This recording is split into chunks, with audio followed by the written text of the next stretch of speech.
How to add a Starbucks gift card to the Starbucks app. The very first thing you want to do is to head over to any of the web browser, and in the search bar, search for starbucks.com. It will land you on the official page of Starbucks. Enter your correct login credential and then sign in to your specific account. Once you have been signed in, it will land you on this homepage. Over here you can see the option where it says gift cards. Head over to it.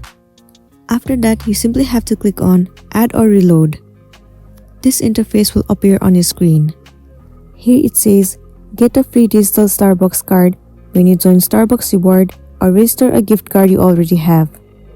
So you simply have to sign in and then enter the code that you have. Once you have entered, click on Apply. Once you click on Apply, your Starbucks gift card will be added successfully, and then you'll be good to go. So that's all for today, and this is simply how you can add Starbucks gift card to your Starbucks app. I really hope this video is going to be helpful for you. If it does, please make sure to like and subscribe to our channel. If you have any queries, you can drop it down in the comment section below. And thank you for watching it till the end.